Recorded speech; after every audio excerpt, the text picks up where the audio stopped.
got it. So it is today. This is my friend Andrew, who's going to be the cameraman today. Is there clicking? I'm not good at the clicking. There's no clicking, you just have to hold this and not drop it. Today, I've dragged Andrew with me because we're gonna go out to Dallas to a graffiti park and get some photos there before that place gets raised and turned into a nice new set of condos or something like that. Be sure to keep a couple of quarts of full synthetic in your photo backpack at all times.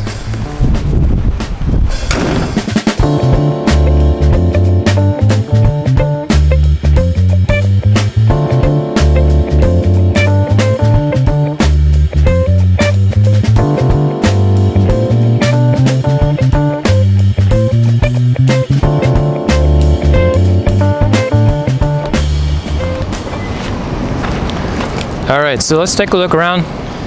There's a couple of warehouses here, a couple of big ones all in a row, and then most of the really good art is on the westward facing walls. So we're gonna walk over here and walk past some of it and then go around to the open yard on the other side.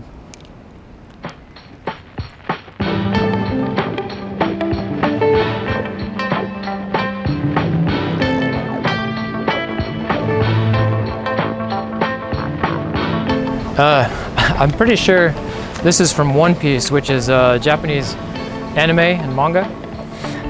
So that's pretty fun. There's something behind here that looks like another anime piece, but a lot of times artists paint over each other's work.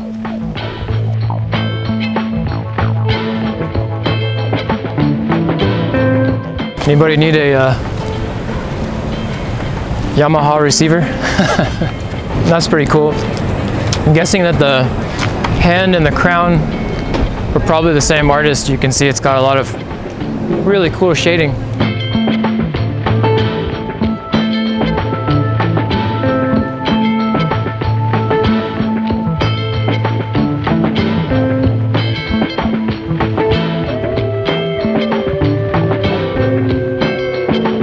So this is really interesting. I was just here last week, and last week this giant devil kind of guy, he wasn't covered up at all, and then there was a really good piece behind that big white square with the blue letters.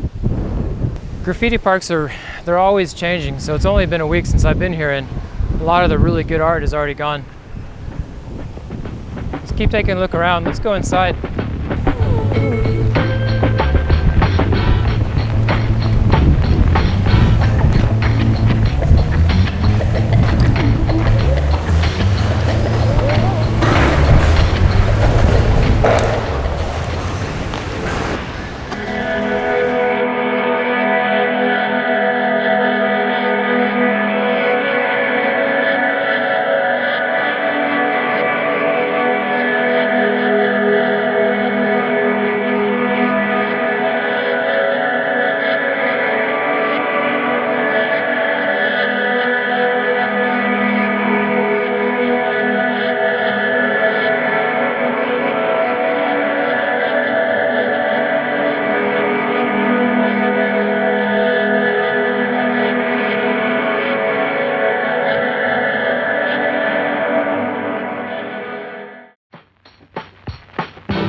I think the first thing we'll do is get a big wide angle interior of this.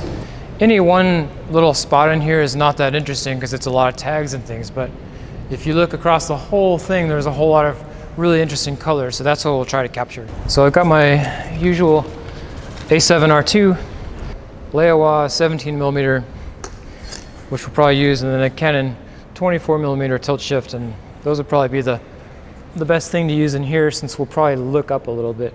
To straighten out the perspective, I'm going to level the camera so everything in the scene is straight up and down, and then I'm going to shift the lens. I can shift the lens or the camera up or down instead of looking up or down, and that way the walls, instead of bowing in at the top, will actually stay nice and straight. This lens is all manual focus, so I have to zoom in, find a spot on a wall that I want to focus on. I'm going to do f8, maybe something like a 1 second shot. There it goes. All right, so I'm going to move my camera around a little bit and just take some shots from different directions, and then we'll get back to it and maybe go outside.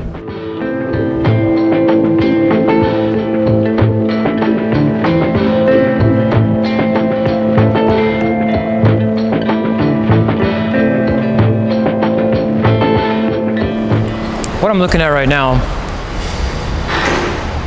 is, looking through these windows, I can see these really big pieces of art. So right through the roll-up doors, we've got that giant demon and some really impressive signature or something over here.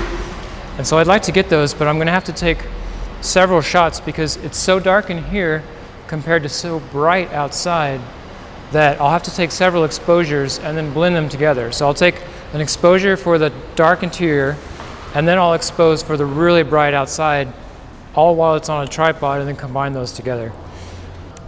Why don't we go outside and use a more regular lens to capture some of the really nice pieces of art. And when we do that, we're going to also try to capture some of the grit around them, the ground and the trash and the decaying side of the building and the sky.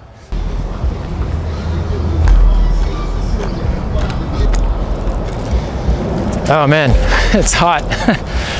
It's bright.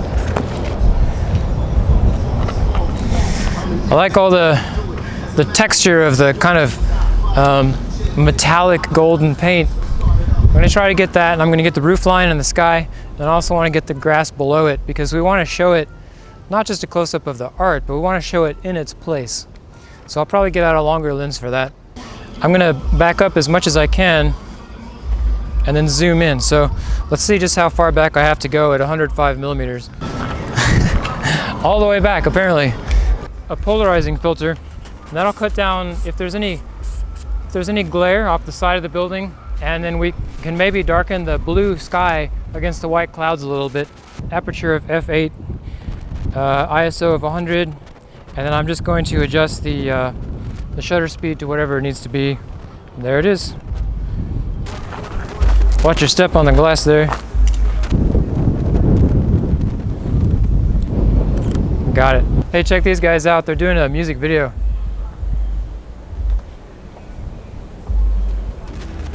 Check out the little ghosties over there.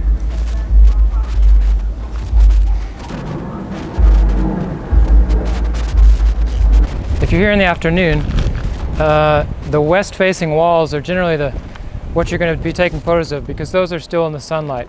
I think most of the best stuff here is on the westward-facing walls. You don't have to get that perfect sunset golden light hour. You can just get a nice bright sunlight to get all these really cool saturated colors. My little Sony a6300 overheated because we're in Texas. It's taking a break. There, sitting in the shade. I have no idea what any of that says, but it's a really cool look.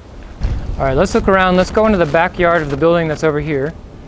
We'll walk around over there and then see if there's anything worth shooting.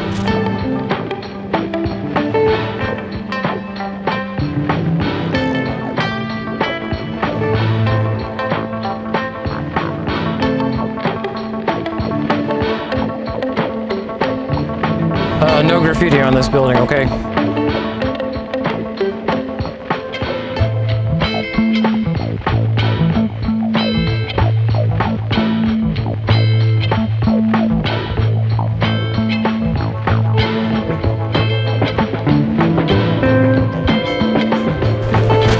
So the way the angle that the sun is hitting this, you've got the sun's hitting this side of the metal, but then this side is the same color paint, but it's in the shade. So you've got, because of the shadows, you've got bright and dark and bright and dark and bright and dark. And it just, so you've got two different things going on. We've got the really cool graffiti, and then we've also got the really neat effect of the sun.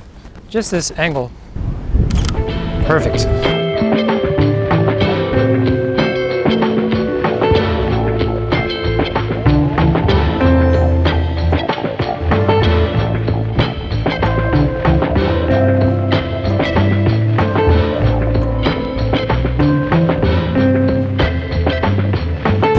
You can just see the bridge's arch just right over the top of the building. That kind of tells you how close we are to development right here, and probably how this is not going to be here that much longer. I guess we'll get going. Maybe come back another week or two if this place is still here.